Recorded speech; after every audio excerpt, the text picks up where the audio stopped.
Vous êtes branchés sur la fréquence 9/3/4. Le podcast Harry Potter, chapitre par chapitre. Bonjour à tous et bienvenue dans ce nouvel épisode de fréquence 9/3/4. Je suis Jérémy. Et je suis Marina. Le tome 3 étant terminé, il est désormais temps de se plonger ensemble dans Harry Potter et la Coupe de Feu. 37 chapitres palpitants nous attendent et on commence bien sûr par le début avec ce chapitre 1, la maison des jeux du sort. C'est un autre livre, mais la recette de notre émission, elle reste bien la même, rassurez-vous. Après avoir fait le tour du chapitre, on diffusera quelques hiboux sonores qu'on a reçus dans notre volière et on continuera de recevoir des invités. Des auditeurs notamment, parmi ceux qui candidatent sur notre Discord, mais peut-être aussi quelques invités spéciaux, on l'espère. Sur cet épisode, ça va être juste Marina et moi. Ça fait longtemps. Ne soyez pas trop déçus. En fait, il se trouve que pour vous donner un peu les coulisses, en fait, on a proposé à 2 auditeurs, mais pour le premier, on n'a pas pu trouver de créneau en commun et on n'a pas reçu la confirmation du second à temps. Donc, les délais étaient un petit peu chauds pour cet enregistrement, mais c'est pas très grave. Justement, quand on a commencé à recevoir des invités, on s'est dit ça nous empêche pas de faire des épisodes de temps en temps que tous les deux. Et là, on s'est dit voilà, c'est l'occasion. De toute façon, on va le faire tous les deux. Et c'est bien aussi, non ? De se retrouver tous les deux. Est-ce qu'il y a encore des choses à se dire après tant d'années de podcast ensemble et surtout après une année de mariage ? Je me pose la question. Allez, il est temps de passer au premier chapitre de la Coupe de Feu. Que vous soyez posé chez vous en mode chill ou en train de faire le ménage, la vaisselle ou si vous êtes tout simplement dans votre voiture ou dans les transports. Bref, on vous invite tous et toutes à nous suivre au village de Little Angleton. Harry Potter et la Coupe de Feu. Chapitre 1. La maison des jeux du sort. Bon, on va commencer tout de suite par le récit de la Coupe de Feu. Il n'y a pas de plume à papote, ça fait bizarre, mais c'est comme ça. Tu peux m'interroger sur ma vie. Je crois que les auditeurs... Tu t'intéresses plus à moi ? Je crois que les auditeurs... Non, mais c'est surtout qu'ils la connaissent déjà suffisamment, ta vie. Quoique, il y a encore plein de choses à en dire, ne vous inquiétez pas. La plume à papote de Marina. Je garde secret mon côté sombre pour l'instant. Donc on va tout de suite commencer le récit de la Coupe de Feu. Et avant de vraiment se plonger dans l'histoire, dans ce qu'il se passe dans ce premier chapitre, j'ai quelques petites questions pour toi, Marina, d'introduction. Alors, je crois que je le fais à chaque fois, il me semble, sur les chapitres 1, il me semble que je l'ai fait à chaque fois. Mais j'aime bien juste avant de vraiment commencer dans l'histoire. T'aimes bien me mettre en difficulté, me voir galérer. Non, parce qu'il y a des questions, par exemple, à froid, tu me les poses, j'ai pas la mémoire des réponses, mais c'est juste pour vraiment introduire en fait le livre et un peu, entre guillemets, les coulisses en fait de la sortie de ce livre. Donc la première question que j'aurais pour toi et puis pour tout le monde en fait, c'est la dédicace, parce que à chaque fois il y a une dédicace au début de chaque roman de Harry Potter, et la dédicace de la Coupe de Feu, c'est la suivante: à Peter Rowling en souvenir de Monsieur Ridley et à Susan Sladen qui a aidé Harry à sortir de son placard. Est-ce que tu sais ou est-ce que tu pourrais deviner à qui fait référence cette dédicace ? À Peter Rowling et Susan Sladen ? Ouais. Peter Rowling, c'est peut-être son frère ? En souvenir de Monsieur Radley, ça je sais pas. Après, c'est vrai qu'en fait, le seul que tu peux deviner, c'est Peter Rowling. Mais Monsieur Ridley et Susan Sladen, si tu l'as pas, tu l'as pas. Je pense que c'est son frère, Peter Rowling ? Non. C'est son fils ? Non. Son grand-père, son père ? C'est son père. Ouais, c'est son père. Il s'appelle Peter Rowling. Monsieur Ridley, on en a déjà parlé, il me semble. C'est Ridley Scott, bien entendu. Son meilleur ami. Non, c'est pas ça. Mais on en a parlé parce que c'est une inspiration pour un des personnages principaux de l'histoire. Ça te dit rien ? Mais c'est surtout son prénom qui donne un énorme indice. Mais son prénom, c'est pas Ridley. Non, c'est son nom de famille. Non, tu peux pas deviner avec son nom de famille. Je sais pas, je pense à Monsieur Weasley, je sais pas pourquoi. Non, il s'appelle Ronald Ridley. Ah, Et, bah j'étais pas loin, j'ai pensé à Weasley. oui, t'as pensé à Weasley. Mais le mauvais, je sais pas pourquoi. En fait, c'est un vieil ami de la famille, et notamment du papa de Johan. Et il a évidemment inspiré le nom de Ronald Weasley, et puis aussi un peu des traits de caractère, forcément, parce que c'est un vieil ami. Enfin voilà. Donc Ronald Ridley, donc avec le nom de famille, on peut pas deviner, mais Ronald, tout de suite, on comprend. Et Susan Sladen, alors vraiment, tu peux pas deviner. Et en plus, honnêtement, j'ai eu du mal à trouver une information sourcée. Donc c'est pas 100% sûr ce que je suis en train de vous dire, mais Susan Sladen, ça fait très certainement référence à une vieille amie qu'avait J.K. Rowling lorsqu'elle vivait seule à Édimbourg avec sa fille Jessica, parce qu'elle a déjà mentionné une Suzanne qui gardait sa fille pendant que elle, Joanne, passait ses après-midi dans les cafés, notamment pour écrire Harry Potter. Ce qui pourrait faire sens parce que elle a effectivement aidé Harry à sortir de son placard, parce que elle gardait Jessica, la fille la première fille de J.K. Rowling, quand elle écrivait vraiment le tout début de la saga Harry Potter.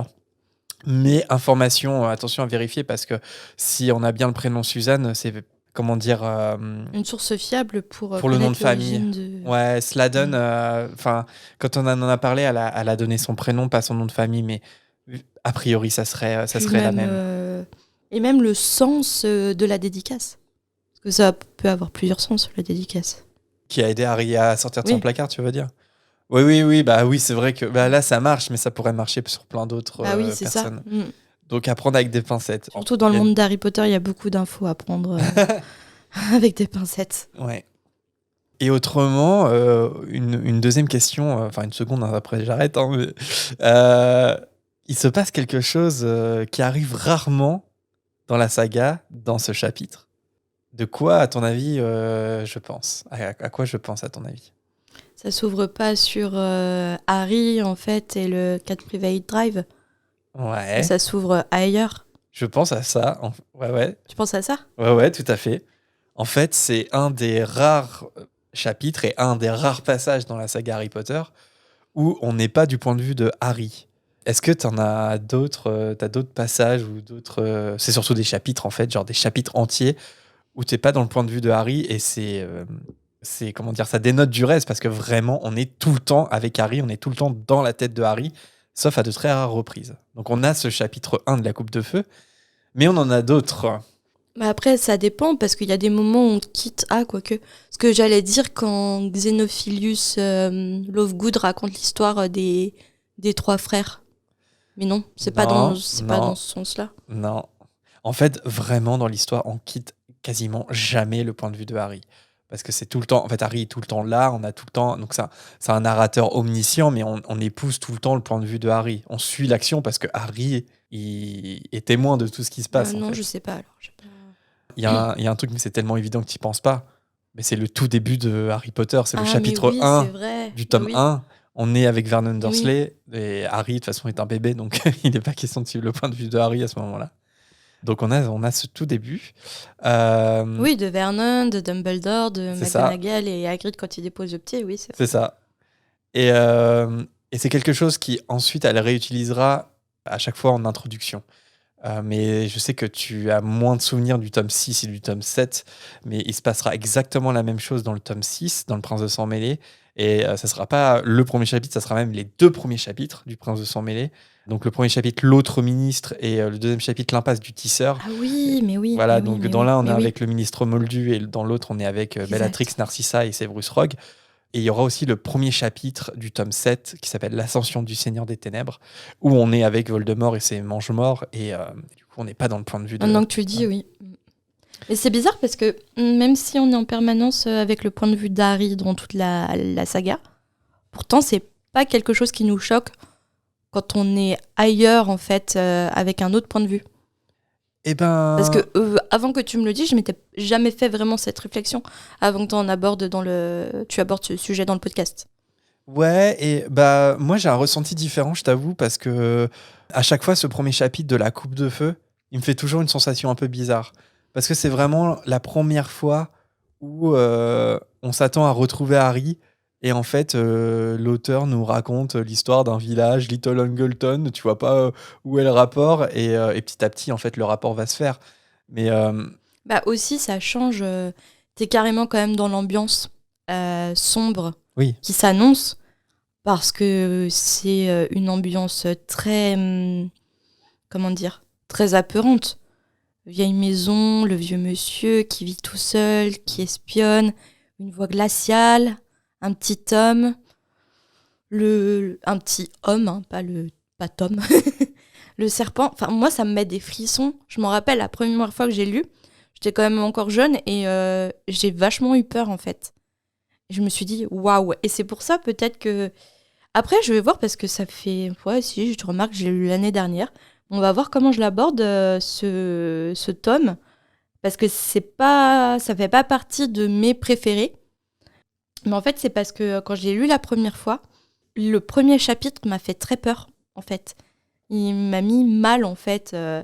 J'ai aimé le livre quand même, mais le début et la fin, je trouve que ça marque tellement. Alors déjà, on nous avait un peu préparé avec le prisonnier d'Azkaban, mais là, pour le coup, la coupe de feu, dès le premier chapitre, il y a un meurtre de 3 meurtres Voldemort. même. Et ensuite, à la fin, la renaissance de Voldemort, on viendra de toute façon à en parler. Mais je trouve cette fin, même adulte encore, je trouve que c'est violent visuellement et tant à lire qu'à regarder. Mais ça, on en parlera le moment venu. Donc en fait, c'est un peu mon tome d'Halloween, en fait. Ouais. Autant le premier, c'est le tome de Noël. Ouais. Et lire La Coupe de Feu au moment d'Halloween, pour moi, ça s'y prête très très bien. Ouais, la coupe de feu, j'ai un rapport assez particulier avec. Je crois que c'était un de mes préférés quand j'étais plus jeune parce que, en tout cas, j'ai un vrai souvenir de lecture, de découverte en fait, de ce tome-là parce que l'aventure était tellement trépidante, enfin, il se passait tellement de choses. Et moi, j'avais découvert par le premier film hein, la saga Harry Potter et ensuite j'ai lu les quatre livres qui étaient sortis. Et vraiment, je crois que La Coupe de Feu, c'est celui-là qui m'a fait le plus de choc en mode, mais attends, dans quelques années, on va voir ça en film. À quoi ça va ressembler? Tellement que ça me paraissait incroyable, tu vois. Genre, c'est vraiment le tome où l'univers se développe de fou. C'est-à-dire qu'on se rend compte dans Le Prisonnier d'Azkaban que l'histoire d'Harry Potter est pas juste une histoire qui commence avec Harry Potter, c'est une histoire complexe qui prend racine dans le passé, en fait, dans l'histoire avant Harry Potter. Donc c'est pour ça qu'on replonge dans le souvenir des maraudeurs, etc. Et moi, je trouve que dans La Coupe de Feu, on dézoome encore davantage parce que on va se rendre compte qu'en fait, l'univers du monde magique est un univers international où sa créatrice, en fait, a en tête tout un univers en fait dans le monde entier. Et ça va être le cas avec la Coupe du Monde de Quidditch. En fait, on va se rendre compte que Poudlard, c'est une école de magie parmi d'autres. Et en fait, on effleure qu'une partie du monde magique. Et Et t'as pas des souvenirs d'avoir eu un peu la chair de poule en lisant ce tome? si, parce que pour le coup, c'est là où Voldemort il va prendre corps en fait, dans le sens où vraiment, déjà à la fin, il retrouvera son corps, il va revenir au centre de l'intrigue, même s'il était revenu, mais la première fois, il revient derrière la tête de quelqu'un d'autre, et puis la seconde fois, c'est un souvenir. Donc, alors que là, il est question, entre guillemets, du vrai Voldemort qui va revenir et qui va être d'autant plus menaçant en fait dans l'histoire. Donc oui, oui, c'est un tome hyper sombre. Et moi, je me souviens aussi à l'époque que c'était, je disais, c'est l'aventure de fou, quoi. Il se passe 10 000 choses à la fois. C'est-à-dire que, comme je disais, on découvre qu'il y a plein d'autres écoles. Il y a d'autres écoles qui sont invitées à Poudlard parce qu'il y a le tournoi des 3 sorciers. Il y a les tâches. Et il se passe énormément de choses à la seconde. Et puis, d'un autre côté, effectivement, il y a cet univers qui s'assombrit parce que Voldemort est de retour, en fait. Mais Donc, avoir peur, je sais pas si j'ai eu peur parce que c'est un truc, on en a déjà parlé, mais oui, t'arrives pas à avoir peur. moi, j'ai pas peur en lisant. C'est un truc où. Waouh. Bah non, mais non, j'arrive pas. J'ai essayé du Stephen King, je vous assure, Stephen King, ça me fait pas peur. Quand tu as relu ce chapitre, sans parler de peur, t'étais pas un peu mal à l'aise d'imaginer ce vieil homme oui, bien sûr. derrière la porte? Et c'est bête, hein, mais je l'ai lu je sais pas combien de fois, La Coupe de Feu, et je retenais ma respiration alors même que je savais la fin pour cet homme. J'étais là, genre, Ouais. le pauvre, non, le tuez pas. Alors je savais très bien la fin, mais j'avais les frissons comme j'ai les frissons lors des épreuves, parce que je trouve les épreuves hyper effrayantes. Enfin, on en reparlera, je vais trop loin, on en parlera le temps venu. Mais en fait, je trouve que c'est un tome d'Halloween parce que je trouve que c'est effrayant. Ouais, et puis... Les épreuves sont dures, elles sont violentes, Ouais. elles sont pour des enfants donc, qui ont 11, 12, 13, 14, qui ont 14 ans, 13 ans. Entre 13 et 14, ouais. Waouh, l'épreuve avec les dragons, les êtres de l'eau aussi, c'est terrifiant. On en reparlera plus tard, mais ouais, c'est un bouquin qui me terrifie. Alors dommage parce que ça tombe dans les périodes de Noël. Là, on est après Halloween. On va peut-être refaire le tome 1, mon tome doudou, pendant les périodes de Noël pour que je sois bien. En fait, exception faite du tout début de Harry Potter à l'école des sorciers, évidemment, c'est aussi un tome où là, en tant que lecteur, dans le chapitre 1, on va être témoin de la mort. Je dis exception faite du tout début de la saga, parce que, évidemment, voilà, on évoque le meurtre de James et Lily, et en même temps, il y a cet aspect enfin, il y a le côté aussi célébration, parce que, a T'as priori, quand même c'est la... Quirrell qui meurt désintégré, quand même. Ouais, mais... Même si c'est un méchant, Ouais, c'est un mais humain à la pour base. moi, c'est pas pareil, parce qu'on est encore dans le conte pour enfants où c'est le méchant qui meurt, en fait. Tu vois ce que Mais je veux c'est dire? quand même la mort d'un méchant. Ouais, c'est la mort d'un méchant, mais bien, Tu penses qu'on est bien fait moins- pour lui, tu vois. On est moins sensible à la mort d'un être vivant s'il est... Je sais pas. Bah, oui, moi je pense, oui. Parce que quelque part, Quirrell meurt, vu les choix qu'il a fait dans sa vie, bah, Ouais, mais c'en il est n'est pas pas moins regretté, choquant. Quirrell, tu vois. Oui, mais c'en est pas moins choquant pour Harry qui est face à la mort quand même. Étrangement, j'ai pas l'impression que Harry soit plus choqué que ça, que Oui, là, Quirrell après, soit sa mort. psychologie est pas trop développée à ce moment-là. Qu'on Mais... se remette sur le... Oui, non, mais, non, mais c'est intéressant. Mais alors que là, comme Harry va être témoin de la mort de Cédric Diggory, et ça va être la première fois qu'il va être face à la mort, tu vois ce que je veux dire? À la fin de la Coupe de Feu, là, en tant que lecteur, nous, on est direct dans le bain, en fait, avec ce chapitre 1, où on va évoquer la mort des 3 membres de la famille Jedusor, et puis surtout la mort de Frank Bryce, où là, on est là en mode, mais c'est hyper injuste. Enfin, le pauvre monsieur, donc non seulement il est accusé à tort, et puis en plus, tu vois. Donc oui, on est face à la mort, il y a quelque chose il y a une nouvelle facette, une nouvelle dimension qui s'ouvre, en fait, dans Harry Potter. Ouais. Et juste un dernier point, et ensuite on se lance. Est-ce que tu arrives, même si c'est compliqué des fois, parce que le temps passe, mais est-ce que tu arrives à savoir quel âge il a, ce Harry Potter et la Coupe de Feu? Ça fait combien de temps qu'il a été publié, selon toi? T'as pas le droit de tricher. L'année prochaine, on fêtera les 25 ans du premier, je crois. Moi, je dirais 20, 21 ans. Il a 22 ans. Ouais. Il est sorti il y a 22 ans, t'étais pas loin. Il est paru le 8 juillet 2000 chez Bloomsbury au Royaume-Uni et le 29 novembre pour l'édition française de la même année, évidemment. Donc 29 novembre, on y est presque. Voilà, il a 22 ans.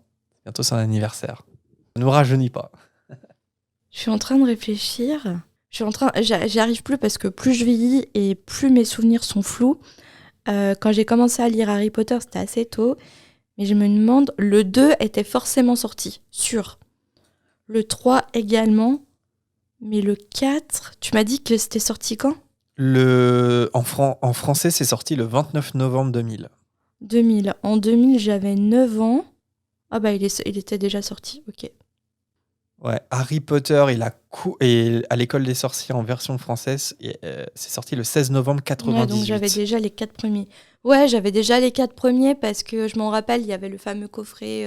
Ouais, moi j'ai eu le coffret. Ouais. Ah, moi j'ai pas eu le coffret, je les ai achetés un à un. Ah ouais. C'était un peu dague. Moi j'ai eu le coffret, ouais, parce que c'est un coffret qui a cartonné parce que il était disponible au moment de la sortie du premier film, en fait. Donc si tu voulais entre guillemets découvrir l'univers livre, une fois avoir regardé le premier film, tu t'achetais le coffret, voilà. Bon c'est parti, hein. Chapitre 1, let's go. Alors le roman s'ouvre sur la maison des jeux du sort. Il faut bien que je prononce jeu du sort parce que je crois qu'au dernier épisode j'ai dit jeu du Zor, mais du coup le petit jeu de mots fonctionne pas parce que là c'est bien entre guillemets jeu du sort. Et d'ailleurs c'est quelque chose sur lequel on peut s'arrêter très brièvement, mais forcément c'est une traduction française parce que en version originale anglaise le nom de Voldemort c'est Riddle qui veut dire énigme, Et pour des raisons évidentes, les traducteurs, et notamment en français, ils n'ont pas pu garder Riddle pour la plupart parce que le nom de Voldemort dans la Chambre des Secrets, c'est un anagramme. Donc ça a été, je pense, un casse-tête quand même, parce qu'il fallait trouver à la fois un nom pour traduire ce nom de Riddle, et en même temps, il fallait que l'anagramme avec Voldemort fonctionne, en sachant que traduire Voldemort, c'est un peu chaud quand même. Mais justement, je crois que dans le podcast de l'épisode qui concernait la Chambre des Secrets et le fameux rebondissement I am Lord Voldemort, t'avais pris des notes et expliqué toutes les traductions dans tous les pays. Parce que c'était un casse-tête pour les traducteurs. Et en français, honnêtement, il a fait un super travail, Jean-François Ménard, parce que il a réussi à garder l'aspect anagramme avec je suis Lord Voldemort, en traduisant donc Riddle par Jedusor, qui fait donc, c'est une version contractée de jeu du sort qui fait référence à Riddle, énigme en anglais. Et il a juste, évidemment, il n'a pas pu garder Marvolo. Il a traduit ça par Elvis. Bon, c'est là où c'est un petit peu plus bizarre de l'avoir appelé Elvis, mais il fallait bien que l'anagramme fonctionne. Donc, le roman s'ouvre sur la maison des jeux du sort, et c'est en tout cas le nom qui est donné par les habitants de Little Angleton, même si cela fait des années que la famille Jeux du Sort n'y habite plus. C'est un manoir abandonné construit sur une colline qui surplombe le village. Alors, ça sert à rien de chercher Little Angleton, ou même la ville voisine de Great Angleton, parce que c'est un village imaginaire, un peu comme Little Whinging pour Private Drive. Donc voilà, c'est pas un vrai nom de ville. Ça se pourrait, parce que des fois J.K. Rowling cite des vrais noms de villes, mais souvent les villages sont imaginaires. La bâtisse en ruine a une réputation de maison hantée, et les habitants en ont toujours peur 50 ans après les effroyables événements qui se sont déroulés. Lors d'une belle matinée d'été, une servante a découvert dans le grand salon les 3 cadavres des Jedusor. Ça ressemble un peu au podcast que t'écoutes, ça commence un peu pareil. Ça se serait passé de nos jours, il y aurait un podcast dédicace à cette horrible tragédie. Évidemment, lorsque la police est arrivée sur place et que l'information a commencé à circuler, tout Little Angleton était en ébullition, même si monsieur et madame Jedusor ainsi que leur fils Tom n'avaient jamais été franchement appréciés dans le village, qui les voyait surtout comme des bourgeois arrogants. Tous les villageois restés au pub du village le soir n'avaient qu'une pensée en tête. Mais qui était donc le meurtrier des Jedusor ? Et leur soif d'information a été rassasiée dans la soirée par la cuisinière de la famille, venue annoncer que Frank Bryce, le jardinier des Jedusor, venait d'être arrêté. Un homme discret qui vivait dans une maisonnette sur le domaine. Si au début les villageois rassemblés au pub doutaient de la culpabilité du vieil homme, quelques verres plus tard, l'information a été vite digérée. Après tout, il avait les clés du manoir et il n'y avait aucun signe d'effraction. Puis il faut dire que certes, c'est un homme discret, mais il a quand même un air louche aussi, voire carrément méchant selon d'autres. Si bien que lorsque le jour se lève le lendemain, tout le monde est alors convaincu que Frank Bryce est bien l'assassin des Jedusor. C'est bien décrit, je trouve, comment une rumeur peut se propager et comment les gens peuvent avaler ce qu'on leur donne comme information sans trop réfléchir. Ouais, on a tendance à accuser un peu trop les médias de propager des fausses informations ou de propager l'information trop vite sans vérifier les sources. Mais je pense qu'il y a certaines personnes qui ne sont pas trop dures à convaincre sur des rumeurs et sans des sources. Et c'est là qu'on voit qu'une information mal sourcée, ça peut détruire des vies, en fait. C'est ça, parce qu'au début, ça commence, personne ne le soupçonne, et puis dès qu'on donne son nom, petit à petit, c'est genre « Ah bah évidemment, c'est lui, quoi !» Donc, et puis un peu le téléphone arabe, en fait. Ouais. C'est « Oh, l'autre jour, je l'ai vu à tel endroit dire... » Et après, ça va se transformer. Il a dit ça, il avait prévu depuis longtemps de les tuer, des choses comme ça. Donc, ouais. La présomption d'innocence s'efface peu à peu jusqu'à ne plus du tout exister. Là, pour le coup, c'est le procès populaire, quoi. Ouais, c'est ça. Au bureau de police, néanmoins, Frank, lui, clame depuis le début son innocence, et il indique encore et encore que la seule chose suspecte qu'il avait vue était un jeune homme qu'il ne connaissait pas. Mais c'est surtout les rapports d'autopsie qui sont venus bouleverser l'enquête. Absolument rien sur les corps ne peut donner un indice sur la cause de leur décès. Le seul indice étrange est que tous 3 ont une expression de terreur sur le visage, mais cela paraît hautement improbable que la famille soit morte de peur simultanément. Moi, je me demande, est-ce qu'on peut de toute façon vraiment mourir de peur ? Alors, je suis pas dans le corps médical, mais est-ce que la peur peut provoquer une crise cardiaque qui finalement nous tue? Ouais, ouais.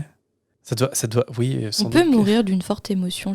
Regarde par exemple, bon, c'est pas trop le cas là, c'est pas de la peur, mais à cause d'une forte émotion, combien ça arrive où dans la chambre d'hôtel, un monsieur est retrouvé décédé pendant qu'il faisait la chose avec une femme, et parfois c'est pas forcément sa femme officielle.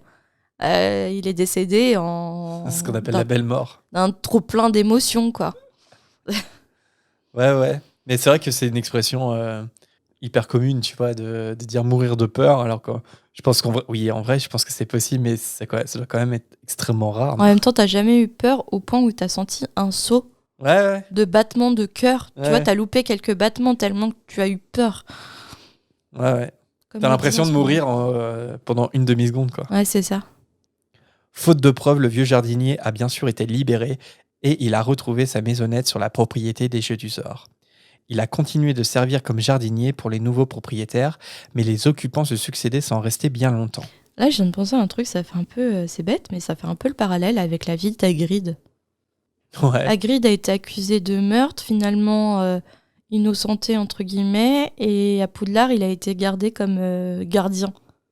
ouais, il est resté sur le lieu du soi-disant Ouais, crime. ouais. Ouais, ouais. C'est marrant ce parallèle, je viens d'y penser.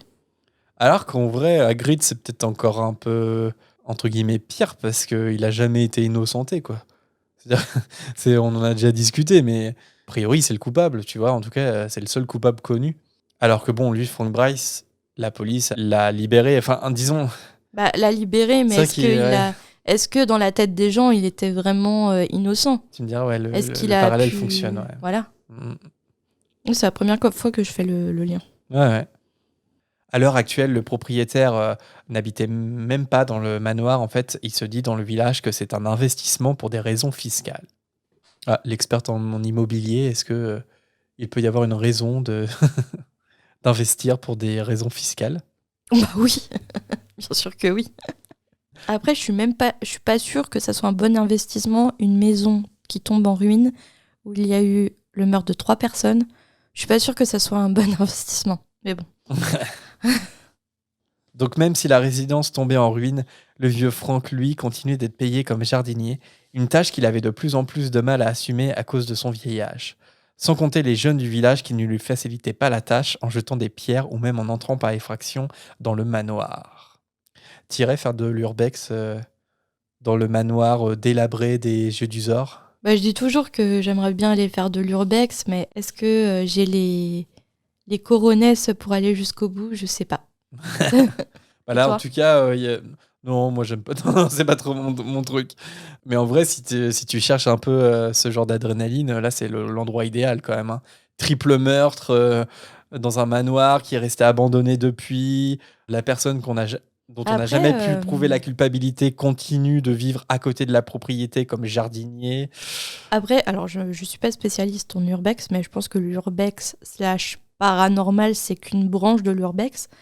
Il y a beaucoup de gens qui font de l'urbex, mais qui vont juste en fait visiter les lieux abandonnés, en fait. Ouais. Et parfois, il y a vraiment pas besoin de paranormal, d'histoire paranormale Ouais. pour avoir peur. C'est Ouais.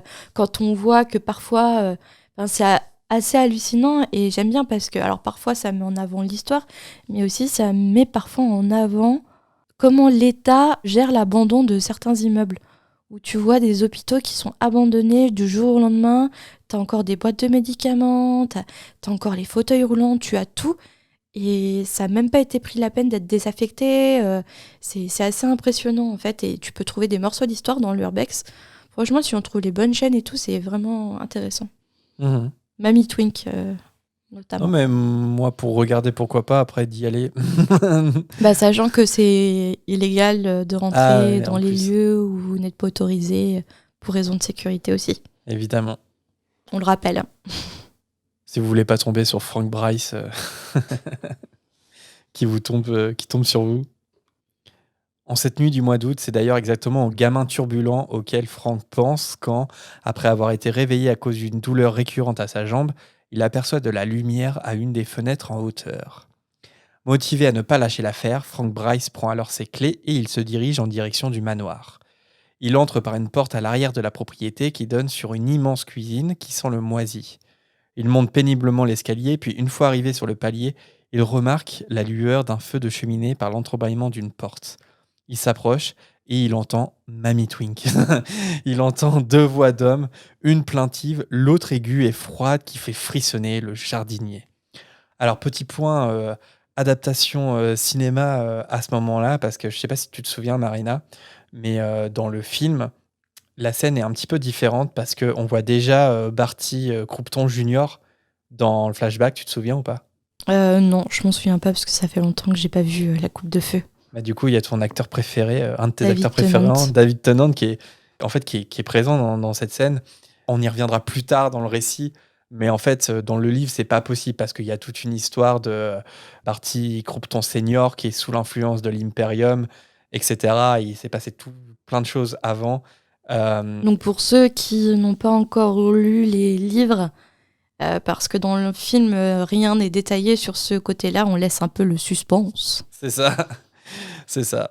Donc en fait, dans le livre, ça ne peut pas être une surprise ça peut pas être une surprise pour le père que le fils soit en vie. Mais voilà, on n'en dira pas plus. Mais du coup, il y a vraiment, c'est peut-être aussi le tome dans La Coupe de Feu où il commence à y avoir une fracture entre le canon des livres et le canon des films, parce que là, clairement, par exemple, ce pan de l'histoire, dans le film, ils l'ont condensé, ils l'ont vraiment simplifié, et à l'image en fait du tome tout entier en fait, parce que comme il y a énormément de détails, il faut que ça soit lisible dans un film.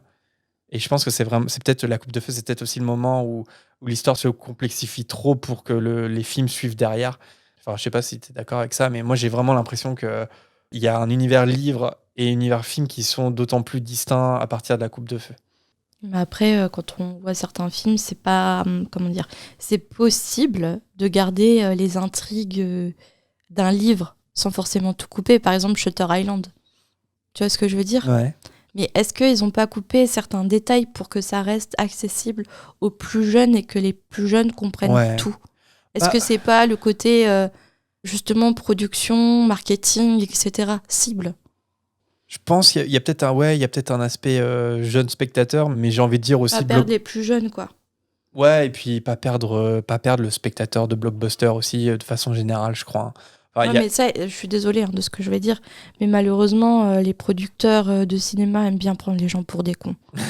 Franchement, parfois, les voix off qui réexpliquent ou qui nous montrent alors que ça pourrait être suggéré, parce qu'au cas où on n'ait pas la présence d'esprit de deviner, franchement, c'est un peu lourd. Et je pense qu'ils ont fait ça un peu... Bah non, c'est pas parce que là, pour du coup, ils nous prennent pour des cons, mais c'est juste pour garder la cible jeunesse, en fait. Ouais. Mais malgré tout, s'ils ont fait ça pour la cible jeunesse, ça marche moyen, parce que quand même, je trouve que le final, il est plutôt effrayant pour des très jeunes. Je pense que le souci des producteurs de cinéma américains, c'est que les spectateurs aient compris. Et que l'histoire soit lisible et qu'elle soit divertissante. Et c'est vrai qu'après, on peut juger ça. On peut dire, ils nous prennent un peu pour des imbéciles. Ouais, après, c'est à l'appréciation de chacun. Mais dans tout type d'adaptation, il y a ce travail de dépouillage qui est fait. Parce que clairement, tous les détails du livre peuvent pas passer dans le film. Mais après, les producteurs, on la patte plus ou moins lourde, on va dire. Moi, je trouve que dans Harry Potter, ça va. Parce que même si ils décident un peu de ne pas suivre exactement ce qui se passe, certains fans peuvent le prendre pour une trahison, tu vois, genre ils trahissent l'histoire. Mais en même temps, je trouve que le cœur, l'âme de l'histoire est là quand même, tu vois. Oui, bien sûr. C'est pas parce qu'ils n'ont pas retenu l'histoire des Croupetons que l'histoire fonctionne pas, tu vois. Ça peut poser des questions. Mais après, ça dépend ce que tu attends d'une adaptation cinématographique. Ouais, ouais. Moi, par exemple, je suis tout le temps déçue des adaptations cinématographiques parce que je préfère tout le temps le livre, bien entendu, parce que c'est l'histoire originale et tous les détails qui rend l'histoire exaltante ou... Dans les récits, souvent, la psychologie des personnages est plus développée. Et après, ça, c'est que mon avis. Et dans les films, moins ou plus maladroit. Et puis aussi, dans certains films, il faut respecter un cahier des charges pour la cible, etc. Donc, ça enlève un peu de magie, entre guillemets. Mais comme les livres aussi, ça dépend ce qu'on lit aussi. Enfin bref, moi forcément, je préfère de mon point de vue, du coup, je préfère toujours les livres aux films Oui, dans la oui, saga Harry Potter. c'est sûr. Mais ça, c'est mon point de vue, parce que j'ai une collègue qui est extrêmement fan d'Harry Potter, mais elle a jamais lu les livres, en fait, elle est uniquement dans les films. Donc on a chacun, en fait, notre préférence et puis nos coups de cœur, entre guillemets. Moi, en fait, évidemment, je suis plus attaché aux livres. Mais j'aime bien les films quand même parce que ça a été ma porte d'entrée, parce que j'ai tellement suivi la sortie des films aussi. Enfin, j'ai énormément d'attachement aux films et globalement, je les aime beaucoup. Mais disons que comme je suis attaché aux livres, il y a des changements que j'accepte mieux que d'autres. Tu vois, par exemple, cas typique dans La Coupe de Feu, le fait qu'ils aient changé l'histoire des Croupetons, je m'en fiche un peu. Je trouve que ça simplifie l'histoire, c'est plus lisible. Voilà, ça se défend. Par contre, le truc de Domstrong, c'est que des mecs et Beaubaton, c'est que des filles. Et Ça, en tu vois, plus, je comprends pas, tu vois. On retient le zoom sur le fessier de Clémence Poésie, là, merci. Ça, c'est le genre de truc, genre, je comprends pas ce choix. Pour moi, ça simplifie pas l'histoire, c'est pas plus lisible que Domstrong, ça soit les mecs virils de Europe de l'Est et que Beaubaton, ça soit les petites filles, les petites françaises frêles. Ça, j'ai pas compris, je comprends toujours pas. Mais voilà. Mais je suis vachement susceptible sur les adaptations. Par exemple, si j'apprends qu'un livre va être adapté au cinéma, je vais pas forcément le voir parce que j'ai tellement peur d'être déçue et je sacralise tellement l'objet livre que parfois je préfère pas voir et je pars du principe que c'est raté alors que je vois des très bons films. Mais pour moi, les livres, c'est hyper important et j'ai pas une grosse culture cinématographique. Alors, je ne dis pas que j'ai une grosse culture en matière de littérature, mais je suis plus attachée en livre en tant que divertissement qu'au cinéma. Franck voit furtivement le premier homme, petit au crâne dégarni, traîner un fauteuil sur le sol en direction de la cheminée allumée. La voix glaciale, a priori assise sur le fauteuil, demande où se trouve Nagini, parce qu'il aurait besoin qu'il se nourrisse dans la nuit, le trajet l'ayant fatigué. Petite question, y a rien qui t'a choqué juste dans ce passage précis, à la relecture? Ah non, ouais, je sais pourquoi. Parce qu'il leur parle dans la de Traire. Alors, non, c'est pas tellement ça. Toi, tu vas pas parler de Traire? Non, tu pourras en parler si tu veux. Ah, ok. J'ai noté des trucs, mais tu pourras en parler si tu veux. Ah bah non, alors non, Mais- c'est pas ça, non. Non, ça te choque pas? Non. C'est bête, mais il y a une petite erreur dans le texte. Il y a une erreur de traduction, en fait. Il y a, en fait, Pettigrew qui, en parlant de Nagini, dit « Je pense qu'il a dû partir explorer la maison Mhm. ». Ça te choque pas? Qui a dû partir explorer la maison. Je pense qu'il a dû partir explorer Il, le pronom, et en Ouais. fait, c'est une femme. Ah, ça montre qu'elle avait pas prévu que ça soit une femme. Ah, Tout alors d'abord, je et suis tellement ravi que tu essayes de dire ça parce que dans la version originale, c'est chi. Ah, shit. Non, c'est bien une erreur de traduction. Peut-être que Jean-François Ménard a pensé, comme on parle du serpent, peut-être le serpent, il, mais il a omis que le pronom utilisé était bien chi. Donc voilà, petite erreur de traduction. Mais encore une fois, en fait, on avait déjà évoqué les petites erreurs comme ça dans le texte. C'est un peu bizarre que dans les éditions récentes, ils corrigent pas, tu vois. Autant le corriger, tu vois. Genre, il y a chez C'est sûr, tu devrais écrire, mais ils ont pas fait attention à l'erreur. Hein. Ah, si, elle est connue. L'erreur n'est jamais remontée. Ah, Oui, ouais. mais elle est connue entre les fans, mais est-ce que les responsables ont pris le temps de le faire remonter à ceux qui peuvent changer le texte? Gallimard, chapitre 1 de la Coupe de Feu, ça fait 22 ans qu'il y a une erreur. C'est pas il, c'est elle, dans la traduction. Le petit homme, c'est-à-dire Queue de Verre, évidemment, demande ensuite combien de temps ils vont rester ici. La voix lui répond 1 semaine ou plus. Ce n'est pas le lieu idéal, mais au moins ils vont pouvoir préparer leur plan pendant la Coupe du Monde du Quidditch, car il serait idiot d'agir avant cet événement. Quidditch? Frank pense alors qu'il a mal entendu. Il passe alors un doigt dans son oreille. Miam. Mais pour Queue de Verre, ce mot a un sens. Mais pour autant, il ne comprend pas pourquoi il faut attendre la fin de la Coupe du Monde de Quidditch. L'homme à la voix glaciale, agacé par l'idiotie de son acolyte, explique qu'au moment de la Coupe du Monde, le ministère de la Magie sera obsédé par la sécurité, notamment sur le fait que les Moldus puissent découvrir le monde des sorciers.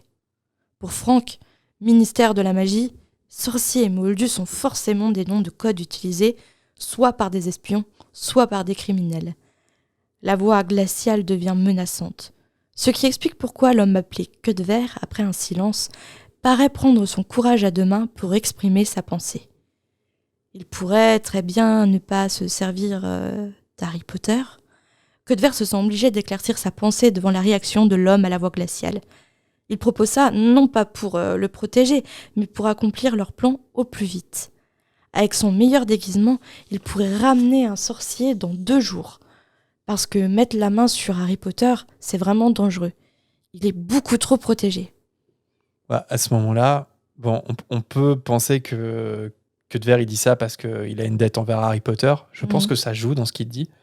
Mais avec du recul, c'est quand même une excellente idée de Queue de Verre de lui dire ça. Alors, Voldemort est tellement obsédé par Harry Potter qu'il le rembarre immédiatement. Mais le fait de choisir Harry, ça va courir à la perte de Voldemort. Parce qu'en choisissant le sang de Harry, il va choisir le sang de Lily, qui protège Harry. Ça va avoir son importance. Donc, il aurait mieux fallu écouter Queue de Verre à ce moment-là. Oui, mais je suis pas sûre que Queue de Verre avait Non. le recul nécessaire pour penser à tout ça. Non. Mais l'homme ne l'entend pas de cette façon. Peut-être que Queue de Verre est simplement lassé de le soigner. Le fait d'aller chercher un remplaçant à Harry Potter, ça serait juste une excuse pour l'abandonner. Et puis qu'il arrête de mentir. Il sent bien son dégoût lorsqu'il le regarde et frissonner quand il le touche. Mais Queue de Verre nie cette théorie. Il a une réelle dévotion. L'homme à la voix glaciale réplique que sa dévotion n'est qu'un manque de courage. Il sait très bien que si Queue de Verre avait un autre endroit où aller, il ne serait pas à ses côtés. Le problème, c'est que lui, il ne peut pas vivre sans lui. Il a besoin de nourriture en permanence. Il faut traire Nagini. Alors, je pense que beaucoup d'entre vous maintenant le savent, mais au début, on s'est vraiment interrogé sur le fait de traire un serpent. Tu te rappelles ce que c'est le fait de traire un serpent ?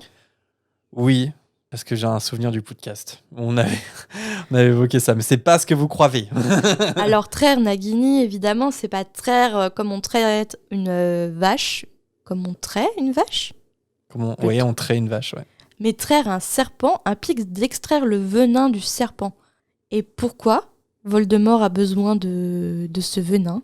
Il en a besoin pour faire une potion dans laquelle il mélange donc le fameux venin de Nagini plus du sang de licorne pour qu'il puisse survivre. Et ça explique donc la scène dans le tome 1 dans la forêt interdite avec la pauvre petite licorne. Mais je me dis, dans le tome 1, il vivait tout seul à ce moment-là, Voldemort, on est d'accord ? Ah mais non, c'était Quirrell.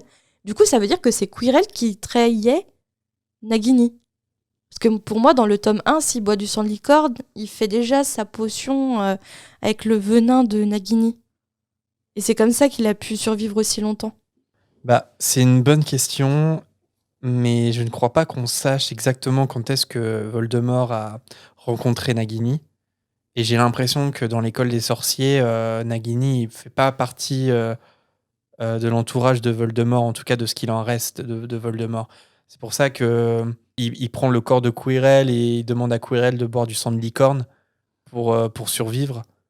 Mais je sais pas si par exemple, est-ce qu'il fait un mélange entre le sang de licorne et le venin de Nagini, je sais pas. Mais j'ai pas l'impression. J'aurais tendance à penser qu'il a rencontré Nagini dans la forêt d'Albanie, mais après l'école des sorciers. D'accord. Mais encore une fois, à prendre avec des pincettes parce que je ne crois pas qu'il y ait une information officielle là-dessus. Ok. Mais oui, je me souviens, par contre, il y a quelque chose qui était assez drôle, c'est que quand les Animaux Fantastiques sont sortis, qu'on a appris que Nagini, du coup, dans cette saga, c'était une malédictus, c'est-à-dire ça a été une sorcière à l'époque, avant qu'elle se transforme de façon permanente en serpent. Mm-hmm.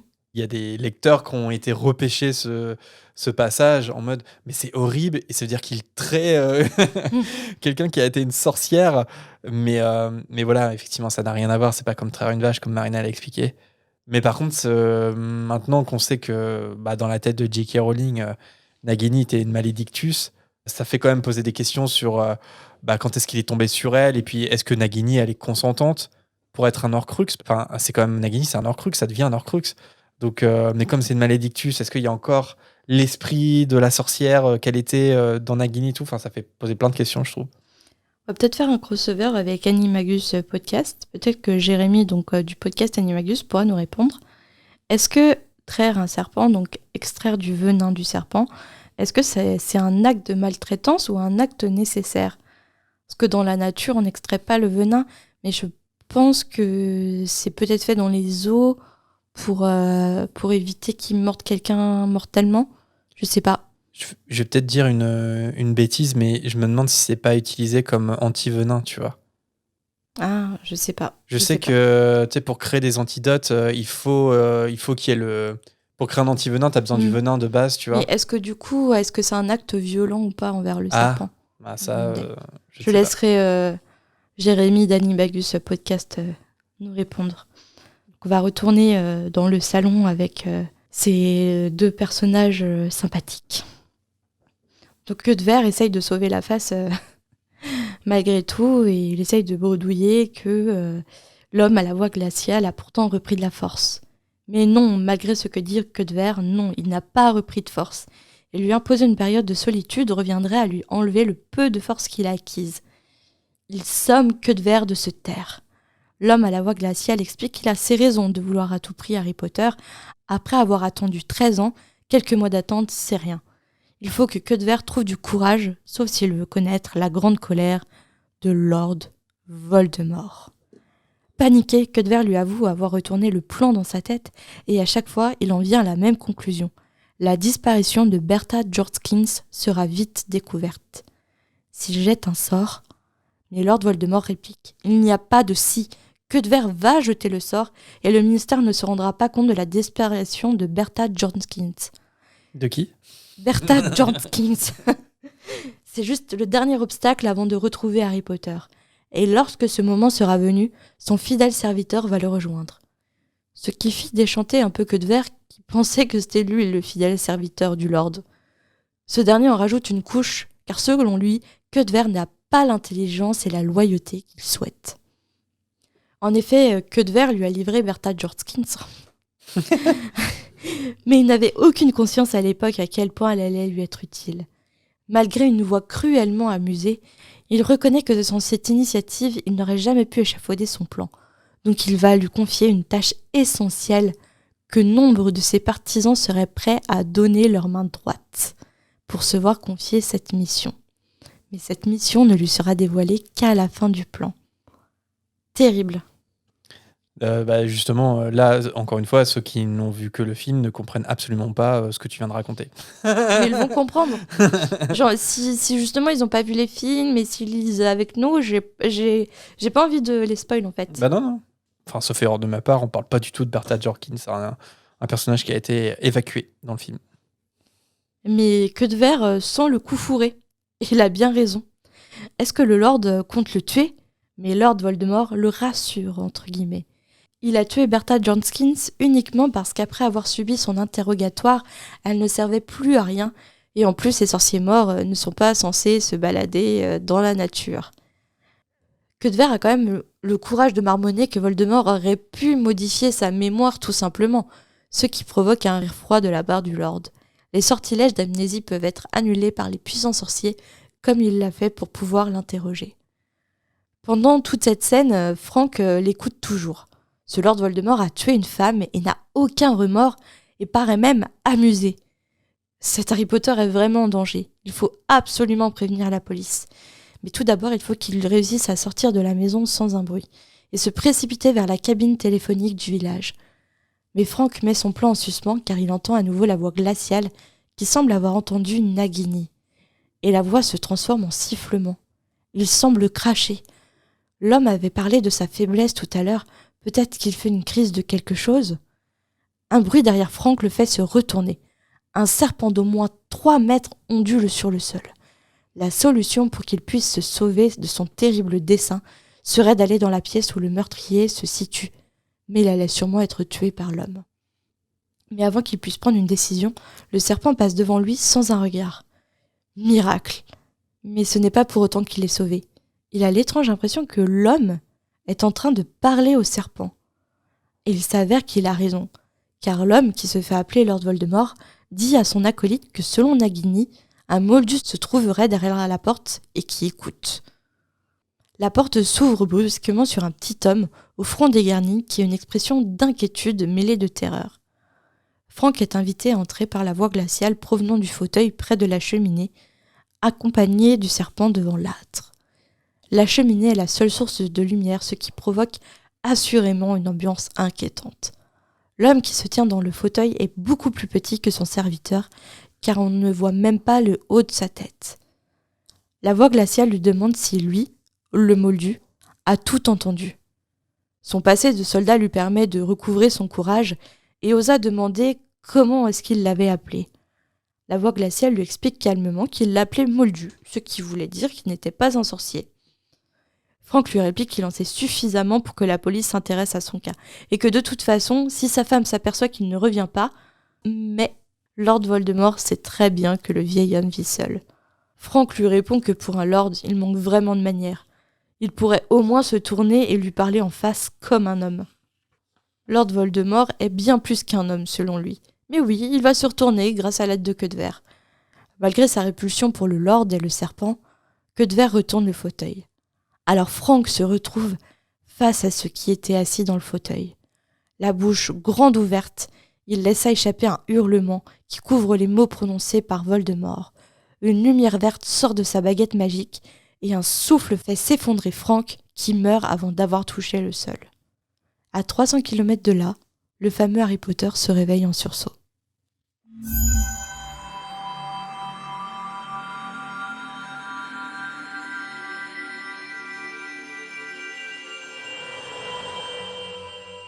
Merci Marina pour ce résumé de chapitre. Merci Jérémy. Notamment sur la deuxième partie, on a beaucoup raconté, on s'est pas forcément attardé parce que c'est vrai que c'est des préparations paiement sur tout ce qui va arriver par la suite, donc ça sert à rien qu'on développe tout maintenant, sinon on n'aura plus rien à se dire. Enfin, surtout, chaque chose arrivera en son heure, mais c'est vrai Puis que... comme d'habitude, le chapitre premier, c'est un chapitre introductif. Ouais. Donc souvent, il n'y a pas grand-chose à dire en fait. Bah, en fait, c'est ça, c'est qu'il n'y a pas grand-chose à dire, et en même temps, il y a énormément de choses à dire, mais il faut pas tout... Mais si On en va fait, pas tout développer. Bah, c'est ça, parce que si on développait toute... Oui, là, pour le coup, c'est vrai, tu as raison, il y a des informations importantes, mais si on s'arrêtait sur chaque information importante, on allait raconter beaucoup de choses dans le livre, en fait. C'est ça. Et je sais que ça te titillait, mais non, on peut pas le faire. Bah, disons que on reparlera du fait que Queue de Verre kidnappe Bertha Jorkins parce que j'ai pas mal de Parce que questions après, par rapport à ça. après, c'est redondant, tu vois, ça peut Oui, être je- répétitif si... Je sais bien, mais si vous vous êtes posé des questions là-dessus aussi, De toute façon, ce sera chaque chose en son temps. il faudra nous écouter jusqu'au bout et écouter l'épisode concerné. Et ben même si c'est un nouveau tome, même si il n'y a pas d'invité en dehors de nous deux, on va quand même renommer ce chapitre à ton plus grand bonheur. Et puis sélectionner un personnage qui nous a particulièrement marqué, en bien ou en mal, peu importe. Si tu devais renommer ce chapitre en commençant par là, qu'est-ce que tu choisirais, Marina? Alors, je sais pas comment expliquer ce renommage de chapitre. Harry Potter et la Coupe de Feu, chapitre 1. Souviens-toi l'été dernier.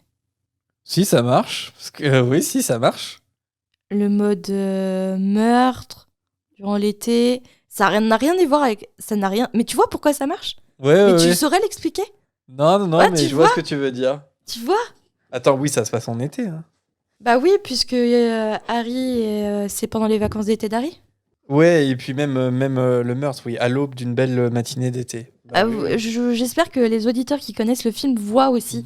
Mais ça me rassure que tu vois ce que j'ai voulu dire Ah oui, ça et marche. sans savoir l'expliquer. Et toi, du coup, c'est quoi ton... Bah, moi, c'est beaucoup moins inspiré. Harry Potter et la Coupe de Feu, chapitre 1, Retour aux sources. Tu vois pourquoi, non? Parce qu'il est dans la maison de... Ouais.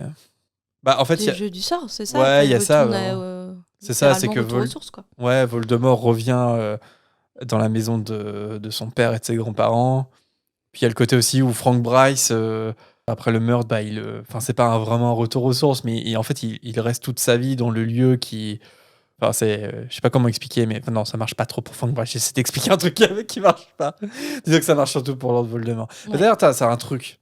Vas-y, ça, c'est un truc qu'on peut se poser maintenant. Il n'y a pas d'intérêt à ce qu'on le développe plus tard.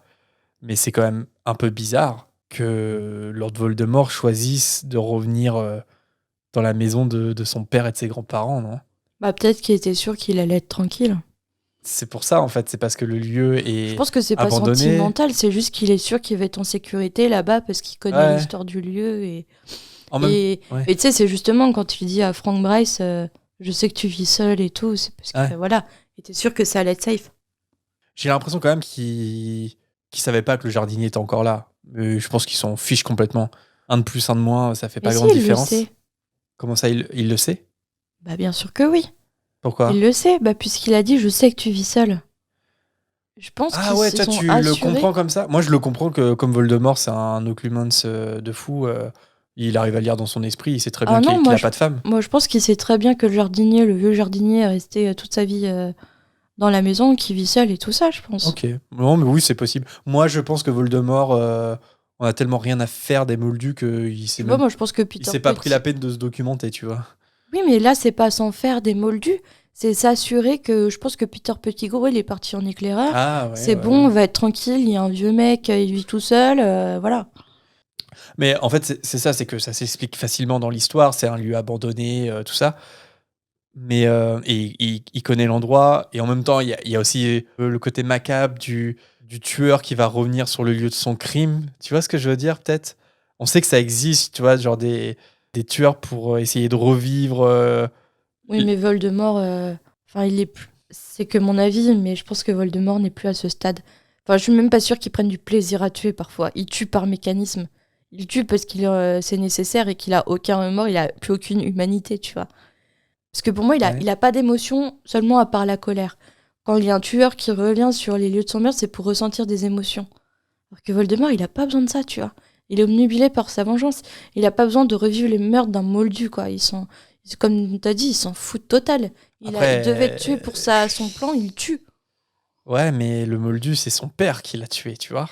Il a tué son père et ses grands-parents tellement qu'il a eu du ressentiment à connaître la vérité, à savoir que son père était un Moldu, qu'il a abandonné sa mère, tu vois. Et c'est son premier crime. C'est son premier crime. C'était un ado, il a été tué son père et ses grands-parents. Oui, mais sincèrement, de mon côté, je pense pas que ça soit ça. Mais après, en fait, j'essaie de lui trouver des raisons parce que quelque part, c'est le plus grand sorcier de tous les temps, même s'il est affaibli. Enfin, si c'est pour rester au Royaume-Uni, il y a vraiment pas un autre endroit sûr où il peut se mettre, tu vois. Oui, Enfin, mais après, ça aide à l'histoire oui, aussi. c'est l'histoire aussi. Faut Ouais. pas perdre de... Pas Faut perdre pas de vue. oublier qu'il faut qu'il y ait quand même une trame dans Bah oui, l'histoire et que ça sert à l'histoire. c'est ça. Ça apporte quelque chose pour le futur, pour la suite. Et si tu devais retenir un personnage, Frank Bryce, parce qu'il faut quand même lui rendre hommage.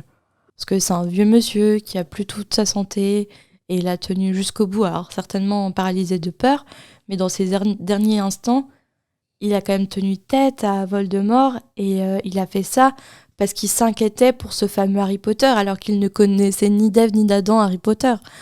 Donc c'est quand même très courageux de sa part, même si au moment où il a mis les pieds dans la maison, il était déjà mort.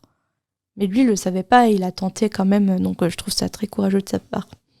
Et toi? non, bah pareil, de toute façon, c'est ce personnage-là, parce que puis j'ai envie de dire, si on le choisit pas maintenant, on le choisira jamais, Ah oui. le pauvre. Mais il est courageux. On ne l'a pas évoqué, je crois, dans notre résumé, mais il est dit aussi qu'il a fait la guerre, qu'il s'est blessé pendant la guerre. Enfin, j'ai pas dit qu'il était blessé, mais que son passé Ah de ouais, ouais. soldat lui avait donné du courage aussi. Enfin, en gros, il nous est présenté comme quelqu'un qui a morflé toute sa vie, quoi. Bah, bien sûr que oui, il était accusé de meurtre, Ouais. justement. Oui.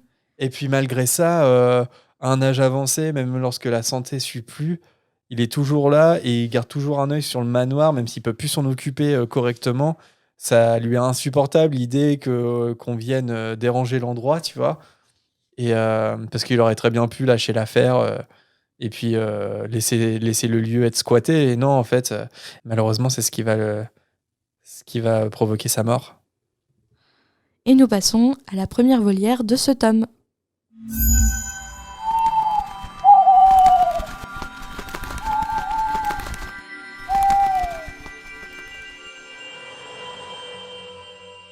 On commence avec le hibou sonore de Loïc.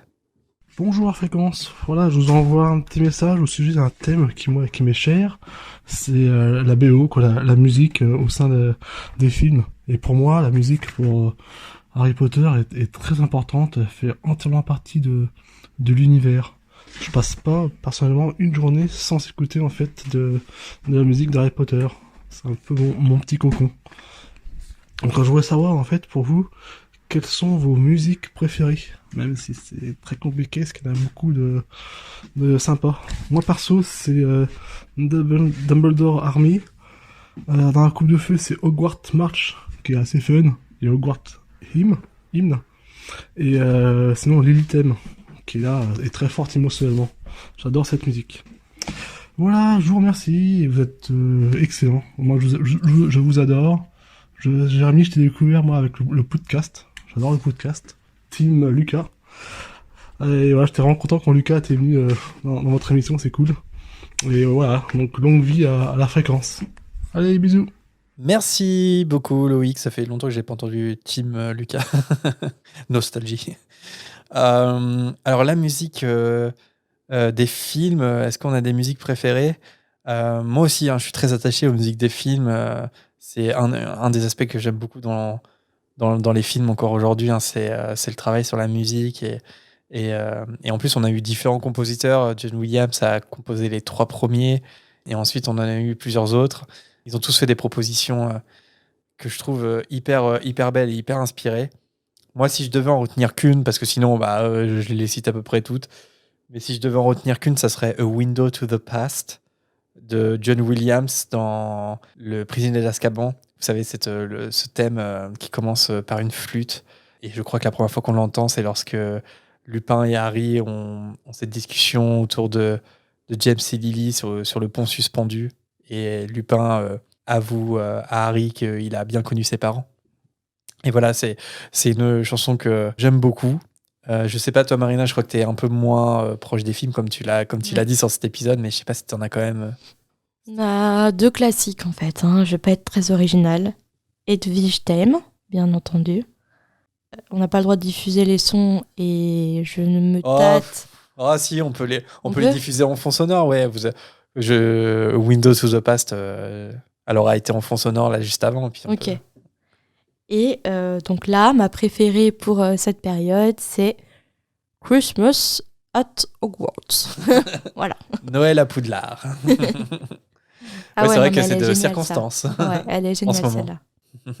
Et aussi, du coup, si vous aimez John Williams et John Williams et ses thèmes, vous retrouvez sa patte dans Maman, j'ai raté l'avion, ou la BO.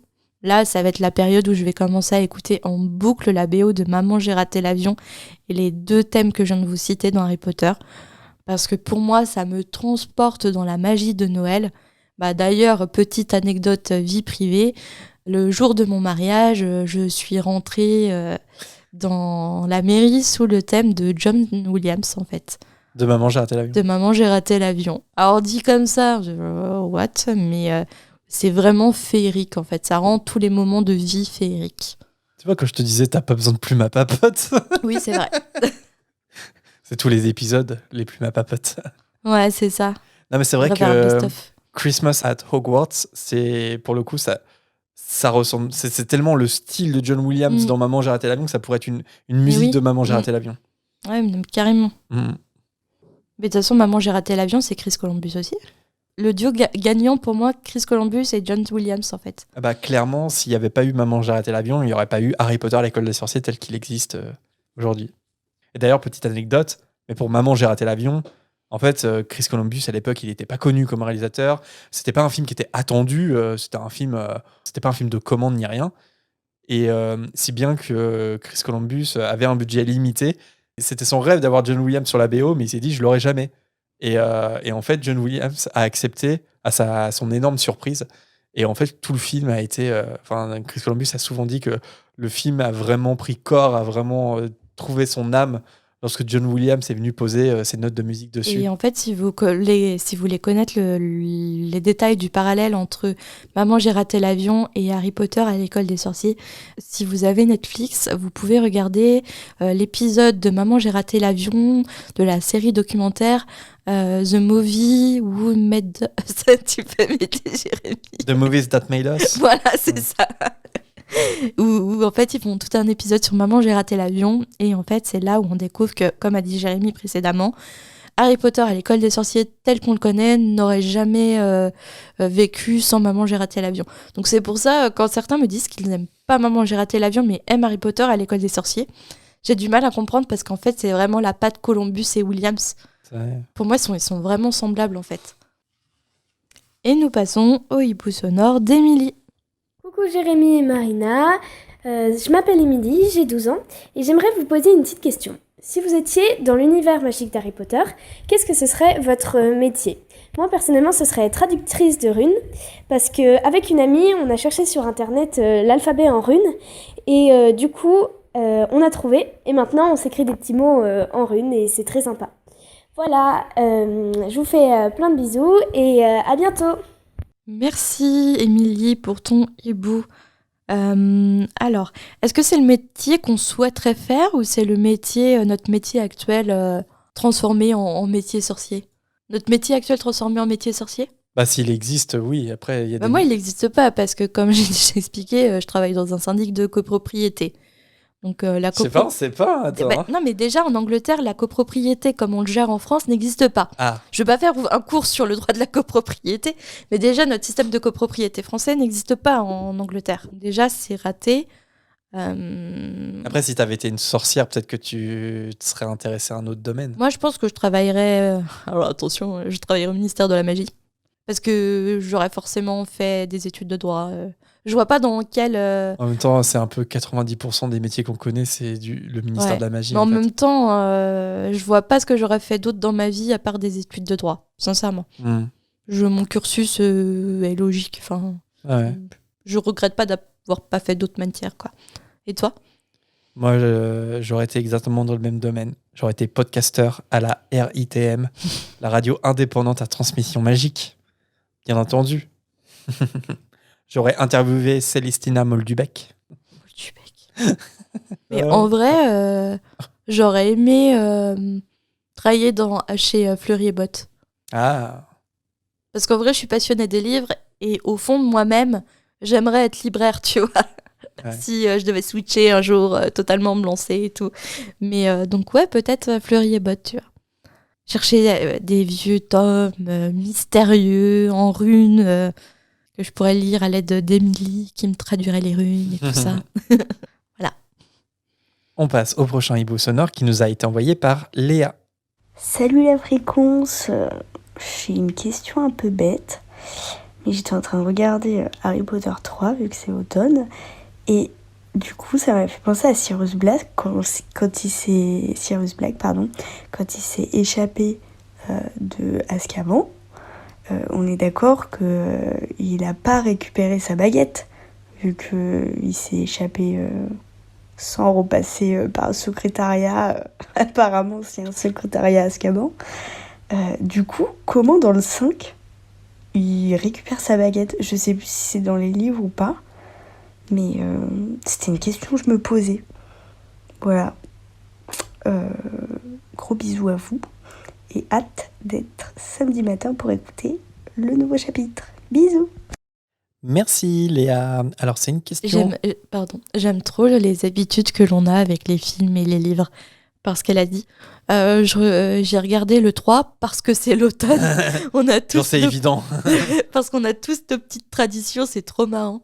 Et en même temps, je peux comprendre pourquoi Le Prisonnier d'Azkaban, c'est un film automnal. Oui, carrément. Ouais. Moi, par exemple, là, j'ai vraiment envie de regarder Harry Potter à l'école des sorciers, là. Ah ouais. J'ai trop envie, je me mets dans l'ambiance de Noël, ça va être tes films de Noël, etc. Mais c'est trop marrant, on a chacun nos... J'ai trop aimé, comme elle a dit, je regarde le 3, parce que c'est l'automne, évidemment. Et sinon, pour ta question, comment Sirius a récupéré sa baguette ? Alors, c'est pas facile comme question. Moi, j'ai une théorie qui simplifie un peu tout, mais en même temps, je crois pas que ça soit vérifié officiellement. Parce que en fait, dans ce qu'on sait, on sait qu'il a pas de baguette à la fin du Prisonnier d'Azkaban. Par contre, il en a une à partir de l'Ordre du Phénix. Et donc, ouais, la question, c'est de savoir est-ce que c'est sa baguette d'avant Azkaban? Et si oui, comment est-ce qu'il l'a récupérée? Moi, je pense que c'est trop compliqué qu'il ait récupéré sa baguette d'Azkaban. Donc, en fait, je pense que tout simplement, c'est une autre baguette. Parce que peut-être qu'Ollivander a été chargé par l'Ordre du Phénix de lui en trouver une autre, de lui en fabriquer une autre ou de lui en trouver une autre. Parce que quand on y réfléchit aussi, pour moi, ça me semble pas logique que les baguettes des prisonniers comme Sirius Black, par exemple, qu'il y ait toujours leur baguette quelque part, qui soit conservée. Pour moi, ça fait pas de sens. Parce que on sait, par exemple, que la baguette de Hagrid, elle a été détruite. Donc, pour des mange-morts, j'imagine que c'est la même chose, quoi. Donc, je vois pas pourquoi les baguettes seraient conservées quelque part à Azkaban. Je le conçois pas, mais après, c'est tout à fait possible aussi. Et puis elle se serait perdue en 13 ans, en 12 ans, elle se serait perdue dans les méandres de l'administration Ouais. azkabanaise. Et une chose qui me fait penser aussi que Sirius, il a une autre baguette, c'est le fait qu'on sache que Ollivander, il a été contraint de refaire une baguette à Bellatrix Lestrange pendant sa captivité. Donc Bellatrix Lestrange a bien eu besoin d'une nouvelle baguette. C'est pas son ancienne baguette qu'elle a, c'est une nouvelle baguette fabriquée par Ollivander.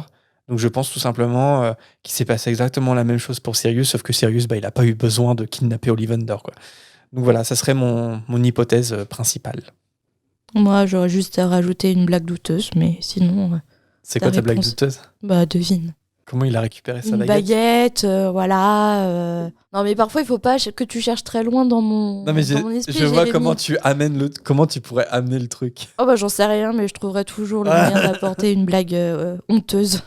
On va laisser ça dans... On va passer au hibou sonore d'Audrey. Et Ouais. je sais que dans le Discord, ça... Mais c'était quoi ta blague, Marina?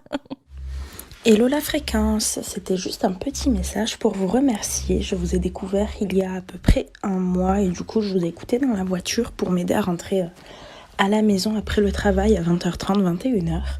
Et puis là maintenant vous m'accompagnez pendant mes coutures de l'après-midi et je suis en train de me télécharger vos émissions sur podcast pour pouvoir me tenir compagnie pendant mes 8 heures de vol mardi prochain. Petite question, est-ce que vous avez lu les Harry Potter 7/3 d'Alix, la fanfiction? Franchement, je l'ai adoré et ça a un peu comblé le trou que j'avais à la fin du set. Donc voilà, j'aimerais juste avoir votre avis si vous l'avez lu et puis si ça vous intéresse ou non de le lire si c'est pas le cas. Merci Audrey pour ton hibou. Alors non, je n'ai jamais lu aucune fanfiction de ma vie. Et comme j'ai déjà dit dans le podcast, alors c'est sans méchanceté aucune envers ceux qui écrivent des fanfictions, mais ça m'intéresse pas de lire des fanfictions parce que ça dérive trop de l'histoire de base. Et j'aime trop me projeter dans mon propre Poudlard et ma propre imagination, en fait. Par exemple, les animaux fantastiques, ça me frustre parce que là, pour le coup, c'est pas une fiction, mais c'est quelque chose d'officiel. Même un préquel Harry Potter, j'ai vraiment du mal. Et c'est pour ça, on en avait déjà parlé avec Jérémy pendant l'épisode d'un podcast. Même l'idée d'une série me frustre, en fait. Parce que la saga, elle est bien telle qu'elle est. On a besoin de rien rajouter, en fait. Après, voilà, c'est mon imagination et moi, mais je comprends qu'on puisse réussir à continuer ce monde via les fanfictions, mais là, c'est pas mon cas et je passe certainement à côté de bonnes choses. Et toi, Jérémy? Non, moi je suis pas un lecteur de fanfiction non plus. Après, celle-ci, c'est pas la première fois qu'on nous la conseille. Donc j'ai quand même très envie de la lire parce que elle revient souvent. Je trouve ça original, tu vois, d'essayer de combler le vide entre l'épilogue et... Enfin, entre la fin des Reliques de la Mort et justement l'épilogue. Et les livres sont très beaux en plus. Je pense que je partirais plutôt sur du format papier. J'ai regardé un petit peu, il faut les commander, tout ça. Donc pourquoi pas? Pourquoi pas se lancer? Et puis je pense que j'y arriverai plus à lire. Moi, mon vrai problème aussi avec les fanfictions, c'est que je ne sais pas lire sur un écran. Je suis de la vieille école, j'aime bien avoir un livre entre les mains. Mais avec cette fanfiction, c'est possible. Donc pourquoi pas essayer? Mais c'est vrai que ça serait un peu une première parce que c'est pas un format qui m'attire plus que ça. Et j'en ai pas lu beaucoup. Donc, mais pourquoi pas essayer. Enfin, en fait, ce qui m'intéresserait, ça serait vraiment de le lire comme une fanfiction, en fait. De le lire comment une fan s'est imaginé ce qui n'est pas expliqué, en fait. Ça m'intéresse. Mais par contre, je le lirais complètement autrement, quoi. Et nous passons au hibou sonore de Marjolaine qu'on a un petit peu coupé. On écoute ça. Salut la fréquence! Je vous connais depuis pas très longtemps, à peu près 6 mois. J'ai dévoré très très vite tous les épisodes. Je voulais juste rebondir sur votre dernier épisode, quand vous parliez de Dumbledore, quand il confie la mission à Hermione et Harry de remonter le temps pour aller sauver Buck et Sirius. Je pense que c'est quelque chose d'assez intelligent en réalité ce qu'il fait, parce que il sait qu'il y a énormément de risques dans le fait de remonter le temps, notamment le risque de devenir fou si jamais on rate et qu'on se croise avec son soi du passé. Et je pense que il a voulu aussi jouer... oui, il a joué safe entre guillemets, dans le sens où envoyer des jeunes sorciers qui n'ont pas fini totalement leurs études, qui sont pas à l'apogée de leur puissance, si jamais ils deviennent fous, ça a moins de conséquences que Dumbledore, possesseur de la baguette de Suro, à l'apogée de sa puissance, qui se croise lui-même et qui devient complètement dingue. On pourrait imaginer une sorte de micro-cataclysme avec un duel hallucinant. Ça pourrait être rigolo à imaginer, mais je pense que du coup, il a voulu éviter de tomber dans ce risque-là, et c'est pour ça aussi, en plus du fait que ça sert l'histoire, que ça sert le voyage initiatique de Harry. À mon avis, c'est plutôt dans la logique du personnage de faire ça, pour pas mal de raisons. Voilà, encore merci pour tout ce que vous faites, et j'ai hâte de voir, d'écouter le nouvel épisode qui va sortir, j'espère bientôt. Et j'espère que vous allez bien, et surtout continuez ce que vous faites, c'est génial. Salut! Merci Marjolaine pour ta réaction par rapport à ce sujet qu'on a beaucoup discuté, parce que c'est le retour dans le temps, donc ça nous a fait forcément poser beaucoup de questions. Et ta théorie est intéressante, tu essayes de voir pourquoi effectivement Dumbledore envoie Harry et Hermione dans le passé plutôt que d'y aller lui-même. C'est une question qu'on s'est nous-mêmes posée. Moi, je garderais ce que tu dis à la fin, que ça sert l'histoire, parce que pour moi, c'est l'unique raison. Parce que, je sais pas, la théorie de il vaut mieux pas que ça soit lui qui y aille, parce qu'il y a plus de risques qu'il s'entretue, parce que c'est un sorcier puissant et accompli. Je sais pas. Parce qu'on pourrait aussi se demander si le plus grand sorcier vivant aurait la même tendance à devenir fou s'il se croisait lui-même. On peut le prendre dans l'autre sens. Et pour moi, l'autre... Il est déjà un peu foufou. Hein. Ouais, et puis, en fait, Dumbledore, c'est un génie. Donc, en fait, ce que tu décris, Marjolaine, c'est que, en fait, comme il est puissant, c'est dangereux s'il devient fou. Enfin, s'il devient fou contre lui-même, c'est dangereux. Il est puissant, certes, mais c'est un génie aussi. Donc, en fait, il pourrait vite se rendre compte que c'est son lui du futur qui a utilisé un retourneur de temps. Je veux dire, quant à l'intelligence de Dumbledore, je pense qu'il est peut-être aussi plus à même de faire ce cheminement de pensée que n'importe qui d'autre. Et notamment Harry et Hermione, par exemple.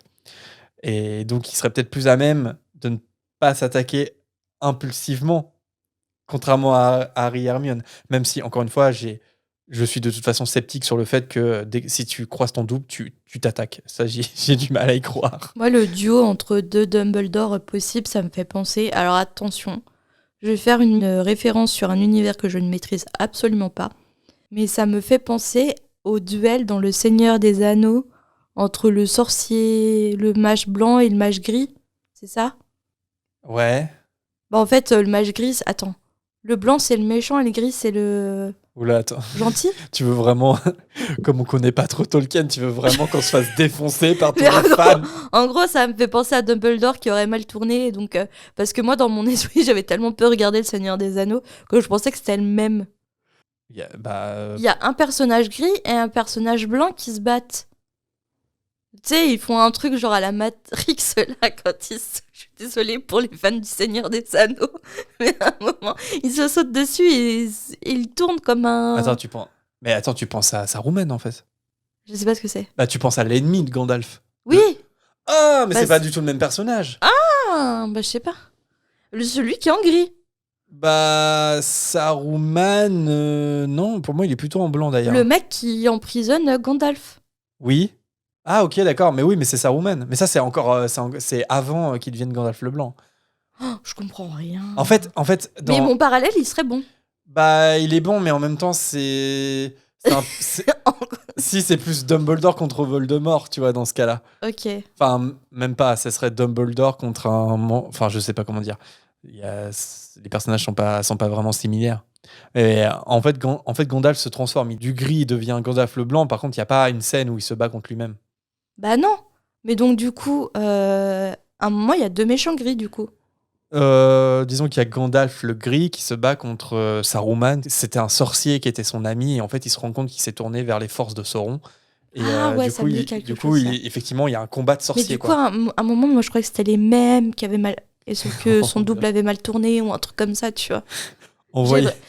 Envoyez vos insultes à fréquence934@gmail.com. J'ai vraiment pas réussi à me concentrer sur le Seigneur des Anneaux, je suis désolée. Non, mais par contre, je pense que t'as des brides de la scène et Ouais. si tu t'imagines Dumbledore se battre contre lui-même, c'est à ça que tu Ouais, penses. c'est ça. Parce qu'ils font des bruits genre oh, Ouais, puis même, et puis, il y a une scène, ça me fait trop rire.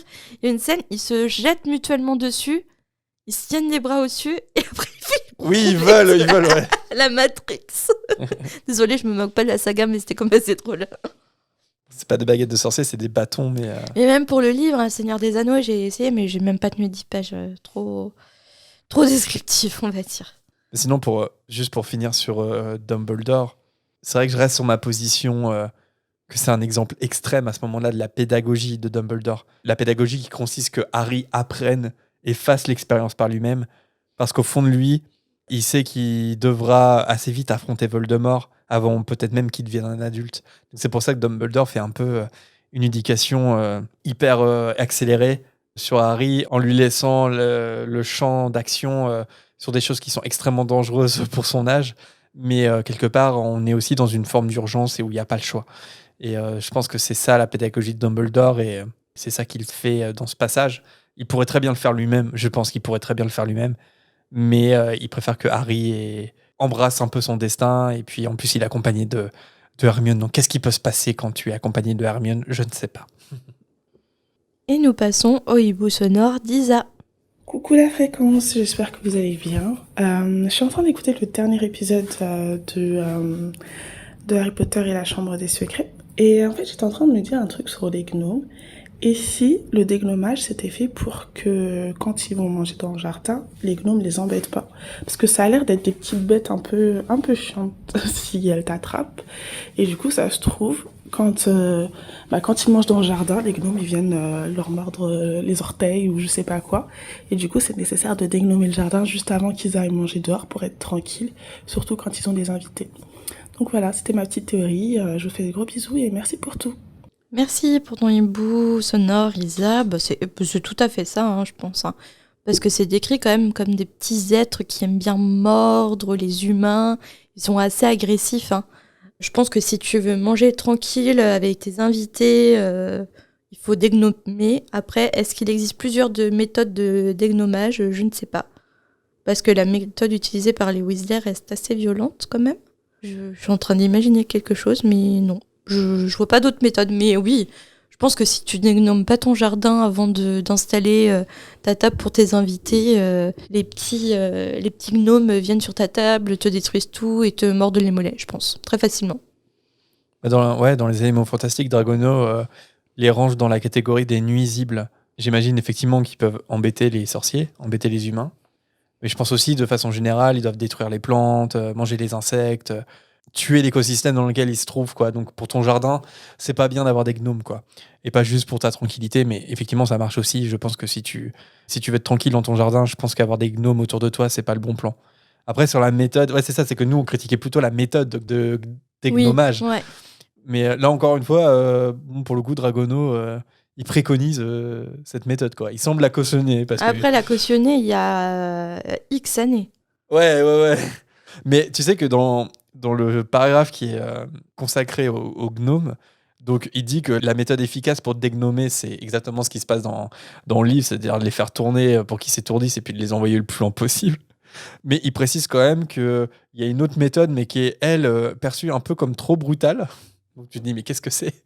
Du coup, c'est l'utilisation d'un jarvet. En gros, un jarvet, c'est un grand furet qui peut parler. Donc en fait, c'est comme, tu sais, les méthodes de chasse où... Ah, c'est terrible, mais du coup, ça les tue. je pense que oui, les jarvets, ça bouffe les gnomes, en fait. Donc ça, c'est perçu comme trop brutal. Parce qu'au final, ils meurent et puis ils peuvent souffrir. Mais par contre, les étourdir, les envoyer le plus loin possible, il n'y a pas de problème selon Norbert J'étais en train de Dracono. rechercher ce qu'ils disaient les gnomes et chaque fois c'est fiche-moi la paix. Ouais, fiche-moi la paix. Et je me rappelle, je crois que c'était le jeu Game Boy. Le jeu Game Boy, la chambre des secrets, tu devais dégnommer le terrier. Bah même Je le m'en jeu, souviens. c'est même sur PlayStation et tout. Ouais, chambre des secrets, c'était sur Game Boy. Ça me rajeunit pas tout ça. Et on passe au dernier hibou sonore qui nous a été envoyé par Julie. Salut la fréquence, voilà, je m'appelle Julie, j'adore votre podcast, j'ai commencé à l'écouter il y a quelques mois et j'ai tout écouté d'affilée et donc comme j'étais à court, j'ai écouté également le podcast et maintenant ça me fait tout bizarre qu'il n'y ait qu'un épisode toutes les 2 semaines parce que j'avais l'habitude d'en écouter beaucoup d'affilée. Voilà, donc j'avais une question par rapport à un épisode où vous parliez de Rusard en disant que le pauvre, il était craquemolle et que donc il ne peut pas avoir de cours à Poudlard. Et je me disais, pourquoi est-ce qu'il n'y a pas un genre de cursus spécial craquemolle? Parce qu'en fait, il y a quand même pas mal de cours où ils peuvent y participer sans avoir de baguette magique, comme Histoire de la magie, les soins aux créatures magiques, herbologie et même d'autres. Donc voilà, je trouve que ce serait quand même sympathique que les craquemolles puissent quand même avoir cours à Poudlard. Voilà, bisous et continuez ce que vous faites, c'est super. Merci Julie. Moi je trouve que c'est une excellente remarque que tu fais. Je me suis jamais réellement posé la question, mais je pense effectivement que ça aurait toute sa place à Poudlard en fait. En tout cas un cursus spécial pour les craquemolles. Ce serait même un signe d'ouverture en fait envers cette minorité du monde magique. Mais il n'y a pas assez de budget, c'est ça le problème. Tout est une histoire de budget. En gros, il y a quand même pas mal de choses à apprendre sans baguette magique. Enfin, j'ai l'impression que les élèves utilisent pas tout le temps leur baguette magique dans plein de domaines. Ouais, mais est-ce que les craquemolles ont assez de magie en eux pour ne pas avoir un instrument pour utiliser la magie? Bah, je pense que comme ils ont accès au monde de la magie, mais qu'ils ne peuvent pas créer de la magie, il y a quand même des choses qu'ils peuvent faire. Je pense par exemple qu'ils peuvent faire de la botanique. Je pense que rempoter de mandragore, des craquemolles, ils savent le faire. Je pense que concocter certaines potions, alors peut-être pas toutes, parce qu'il y a certainement des potions où sans baguette magique c'est compliqué, mais je pense qu'il y a des potions magiques qui sont accessibles aux craquemolles. Alors évidemment, défense contre les forces du mal, sortilège, métamorphose, tout ça t'oublies. Regarde la divination, pas besoin de baguette magique. L'astrologie, pas besoin de baguette magique. Donc ouais, non, c'est carrément possible. C'est même étonnant quand on y réfléchit que ça n'existe pas, parce que quand on connaît Dumbledore et en tout cas l'ouverture qu'il prend. Il n'y a pas assez de craquemolles pour ouvrir une classe. Ah, Je suis en train de... Non, mais oui. Je suis en train de faire ma politique là. Mais peut-être que c'est très rare, craquemolle, non? Je sais pas. Encore une fois, les statistiques dans le monde de la magie, c'est toujours compliqué à appréhender. Oui, c'est rare, c'est une minorité, ça c'est sûr. À quel point c'est rare, je sais pas. Est-ce qu'il y en a un par année à Poudlard ou parfois il y en a pas du tout? On en connaît 2 quand même, ce qui est pas rien, tu vois. Non, mais il y a des générations qui les séparent. Quoique Rusard et Madame Fig. D'ailleurs, un petit chip de fanfiction là, sur Rusard et Madame Fig. Mais je sais pas, moi je suis d'accord avec Julia. Alors oui, après, peut-être qu'effectivement, si t'en as un tous les 10 ans, c'est compliqué. Mais même pour un, en fait, tu vois quand il réfléchit. On pourrait faire un CNED pour les craquemolles. Un CNED. Mais tu vois, même si c'est un élève, enfin, je veux dire, voilà, ça pourrait justifier. Et c'est terminé pour cette volière. Comme d'habitude, on fait un coucou aux hiboux qui n'ont pas été diffusés ici. Merci beaucoup à Alizé pour son renommage du 3e tome. Le sujet des détraqueurs a fait réagir pas mal de monde récemment. On pense notamment à Clémence, Anne et Lucie. Merci également à Pierre pour son message à propos de Rusard, à Rémi à propos de Rogue et Quirrell, à Romane, cette fois sur le nez de Voldemort. Et pour finir, merci à Lola qui nous était revenue sur le sujet du chocolat en tant que remède. Si vous nous avez envoyé votre vocal à peu près à partir de la mi-octobre, c'est pas impossible qu'on vous diffuse dans le prochain épisode. Et si vous voulez nous contacter pour une première fois et que vous savez pas réellement comment faire, il suffit tout simplement de nous envoyer un court message vocal d'1 minute environ que vous pouvez nous envoyer en message privé sur nos réseaux Facebook, Twitter ou Instagram, ou bien si vous préférez par mail à l'adresse fréquence934@gmail.com. Les liens de nos réseaux sociaux sont tous disponibles dans la description de l'épisode. N'hésitez pas à y faire un tour. Vous y retrouverez également le lien de notre serveur Discord pour discuter avec d'autres fans d'Harry Potter. C'est assez animé, il s'y passe pas mal de choses, donc on vous invite à y jeter un coup d'œil. Et c'est sur ce serveur que s'organisent les candidatures pour participer à une future émission en tant qu'invité. Pour rappel, on n'en a pas sur cet épisode, mais on va continuer de recevoir des auditeurs et autres comme avant, donc lancez-vous si le cœur vous en dit. Si vous préférez nous écrire, aucun problème non plus, on lit tous les messages qu'on reçoit et on essaie de répondre à tout. Quelque chose qu'on aime beaucoup lire aussi, c'est les commentaires que vous pouvez nous laisser sur certaines applis comme Apple Podcast ou Podcast Addict. On tient d'ailleurs à remercier Souffle de Grêle et Constal qui l'ont fait récemment sur Apple, et à ceux aussi qui commentent sur YouTube, c'est toujours un plaisir de vous lire. N'oubliez pas non plus de laisser des petites étoiles pour noter le podcast. Ça peut permettre à d'autres Potterettes de nous découvrir. On remercie chaleureusement tous ceux qui l'ont fait, en particulier sur Spotify, qui est l'appli que vous utilisez le plus. Ça nous permet d'être mieux référencés, donc c'est assez cool. D'ailleurs, si vous avez raté l'info de l'année, les épisodes du tome 2 sont enfin de retour sur la plateforme. Ça faisait 3 mois qu'on était dans les démarches pour faire retirer une plainte qui était injustifiée. Et grâce à votre soutien notamment, on a pu obtenir gain de cause et surtout grâce au travail de Jérémy qui n'a rien lâché. Donc le podcast est à nouveau complet pour tous ceux qui sont sur Spotify. Tradition oblige, on cite avec beaucoup de plaisir tous les auditeurs et auditrices qui nous soutiennent sur Tipeee à l'heure de cet enregistrement. Big up à Corsetilou, Yourad, Lolax, Mugiwara, Yonde, l'Arithmancien, Clara, Chloé, S, Charlotte, Camille, Lucie, Louison, Aurélien, Kimi Duck, Mathilde, Miss Bookin et une nouvelle arrivée, Pamela. Si vous voulez rejoindre cette magnifique liste de tipeurs, il faut tout simplement rejoindre notre page Tipeee dont le lien est en description. Même les plus petites sommes en gagnant nous aident énormément. Donc une nouvelle fois, merci à tous ceux qui l'ont déjà fait, ainsi qu'à tous ces généreux auditeurs qui continuent de le faire. Premier chapitre de la Coupe de Feu, check. Ça y est, le Poudlard Express est lancé sur le 4e tome et on a déjà hâte de retrouver Harry dans le chapitre suivant qui s'intitule La cicatrice. À bientôt. À bientôt. Salut.